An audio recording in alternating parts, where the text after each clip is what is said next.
Selamat pagi sedulur Intres 030, bersama saya dan Pak Wasid Makasin selaku salah satu pegawai di KPPN Yogyakarta. Pada hari ini kita mendapatkan kesempatan untuk melakukan podcast dengan judul Semakin Dekat dengan DigiPay. Nah, kepada Pak Wasid boleh memperkenalkan diri dulu Pak mungkin. Iya, terima kasih Mbak Adel atas waktu dan kesempatannya. Perkenalkan ya, nama saya Wasid Makasin. Saya saat ini bertugas di KPPN Yogyakarta di seksi MSKI. Kebetulan pada kesempatan ini kan saya diundang Mbak Adel untuk sekilas menyampaikan apa itu DigiPay 1, itu Mbak Adel ya. Iya.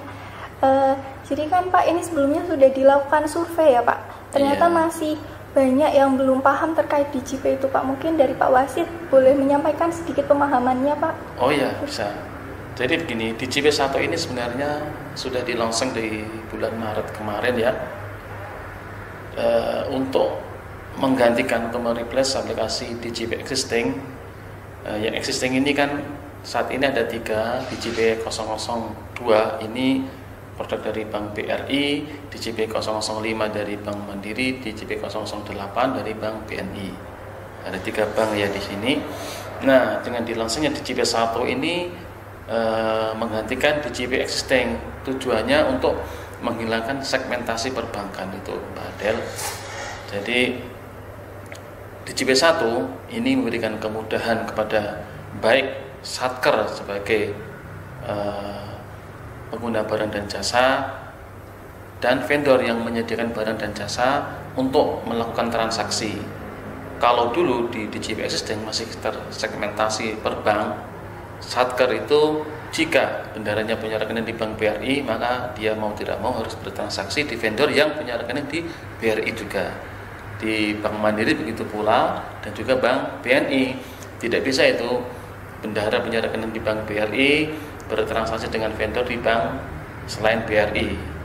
Nah, kalau seperti itu nanti akan menyulitkan kan, makanya DigiPay 1 menghilangkan segmentasi itu. Satker punya rekening dimanapun, untuk saat ini ya, saat ini kan banknya yang ikut join di DigiPay 1 kan 3 bank himbara, BRI, Mandiri, dan BNI. Satker dalam hal ini bendahara punya rekening di Bank BRI dapat bertransaksi dengan vendor di rekening selain BRI, bisa Mandiri, bisa BNI, dan tidak dikenakan charge. Karena DigiPay 1 ini juga menggait payment gateway. Payment gateway-nya ini PT Doku. Nanti silahkan kalau mau browsing ini PT Doku ini tingkat popularitasnya itu nomor berapa, masuk bagus. Makanya digait oleh DigiPay 1.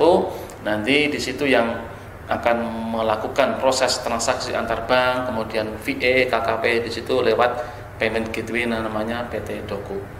DigiPay 1 ini tujuannya ya untuk mengoptimalkan transaksi lewat marketplace. Harapannya dengan tidak adanya segmentasi satu ya, yang kedua DigiPay 1 juga di situ simplifikasi user, tidak perlu user penerima barang karena semua user entah admin, PPK, bendahara maupun PPBC dapat menerima barang. Kalau dulu kan tidak. Nah itu. Dan juga DigiPay 1 ini sudah terkonek dengan Sakti. Memudahkan untuk bendahara untuk mengecek sama PBC tentunya ya, ketika Anda melakukan transaksi pengadaan barang dan jasa langsung masuk menu Sakti di situ. Dana yang tersedia berapa. Kalau dulu kan tidak. Ya, itu secara sekilas. Dan memang kita sudah melaksanakan sosialisasi secara luring itu 2 kali. Daring juga sudah 2 kali. Namun demikian jika ada satker yang masih terkendala, kan sudah kita sediakan media grup ya. Tidak jadi masalah, silahkan jika terkendala terkait aktivasi admin atau terkait login atau yang lainnya, langsung bisa nanti disampaikan di grup WA. Dan juga secara pribadi kita juga secara terbuka bisa menanggapi pertanyaan-pertanyaan dari rekan-rekan satker. Sampai saat ini kita juga sudah melakukan asistensi juga.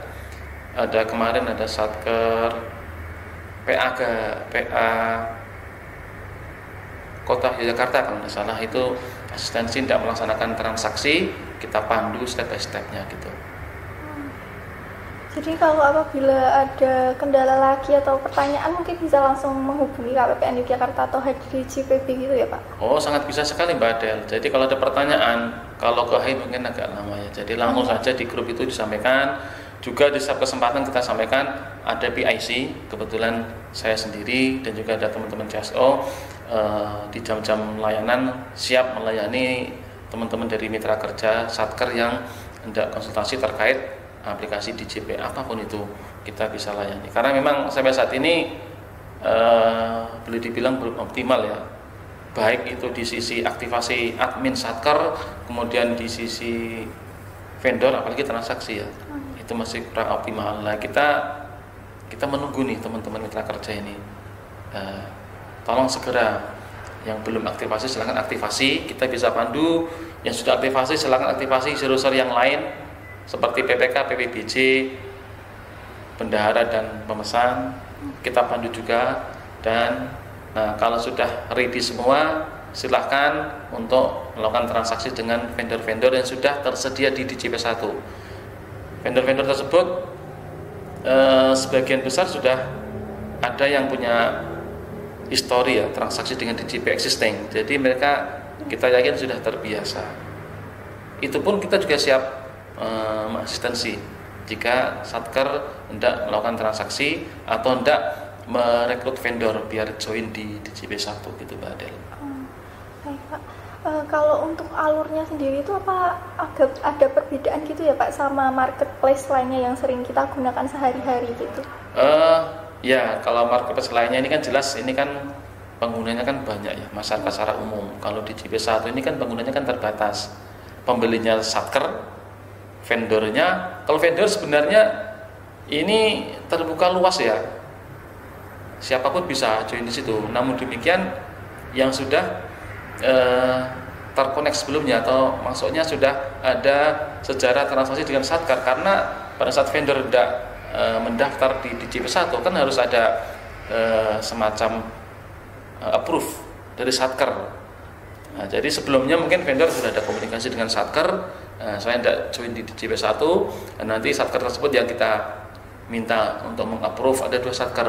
Yang kedua Satker pilihan dari vendor tersebut yang akan mengapprove jika Satker pertama mungkin terlewatkan gitu. Nah, jadi ini sebenarnya boleh dibilang bukan masalah ya. Kalau sebelumnya Satker dengan vendor sudah ada komunikasi kan tinggal join aja. Nah, kendalanya biasanya vendor-vendor ini terkait SDM, mereka tidak selalu punya tenaga atau operator yang siap jadi admin di DJP1. Ini yang kendala di vendor. Memang vendor kan kalau dari perspektif vendor kan yang penting kan jualan, dapat profit gitu ya, nggak mau repot kan. Nah, ini yang sebenarnya harus kita lakukan terobosan. Bagaimana caranya di DJP1 ini lebih mudah lagi, vendor lebih istilahnya user friendly gitu kan, aplikasinya lebih mudah untuk join di DJP1. Memang kendalanya saat ini jelas nggak semua vendor yang belum join ya, nggak semua vendor punya tenaga operator atau admin yang siap mengoperasionalkan aplikasi DJP1. Yang kedua dari Satker sendiri karena ya ini terkait mungkin karena belum ada tuntutan mungkin ya, jadi masih ada opsi-opsi lain jika tidak belanja. Tidak masalah kita belanja langsung kok, kenapa pakai DJP1? Tapi ini kan semangatnya kita kan transaksi marketplace ini kan cashless Mbak ya. Jadi harapannya ya Satker juga ada motivasi seperti itu. Oh iya, saya juga harus transaksi dengan DJP1 untuk mengoptimalkan cashless gitu loh. Entah berapa persen dari transaksi mereka semua gitu, mengusahakan kita Mbak Adel. Oh iya, baik Pak, terima kasih ya Pak atas jawabannya. Yeah. Sebelumnya saya juga ucapkan terima kasih Pak Wasid udah meluangkan waktunya juga.